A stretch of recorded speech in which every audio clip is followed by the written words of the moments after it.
जिथे जन्माला कोणत्या घरात यावं आणि जगाचा निरोप केव्हा घ्यावा हे सुद्धा आपल्या हातात नाही. आयुष्यात माणसं कशी भेटतील, मार्ग दाखविणारे की मार्ग अडविणारे हे सुद्धा आपल्याला हातात नाही. ज्या पैशाच्या जोरावर आपण अहंकार करतो, पैसा कायमचा असेल असे नाही. ज्या चेहऱ्यावरची सुंदरता आपण आयुष्यभर मिळवतो, कालांतराने त्याला सुद्धा सुरकुत्या पडतात.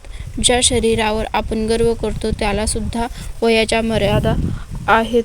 ज्या मुलांना आपल्याला अभिमान असतो ती सुद्धा उतार वयात आपली काळजी करतीलच असे नाही. ज्यांना आपण आयुष्यभर आपले समजतो ते सुद्धा पडत्या काळात सोबत नसतात. जेव्हा वेळ चांगली असते तेव्हा मातू नका आणि वेळ खराब असते तेव्हा रडू नका. आयुष्यात बऱ्याच गोष्टी आपल्याला हातात नसतात तरी सुद्धा आपण ॲटिट्यूड दाखवतो. चांगले कर्म तेवढे आपल्या हातात आहे आणि चांगल्या कर्माचे फळ चांगलेच मिळते हे अंतिम सत्य आहे.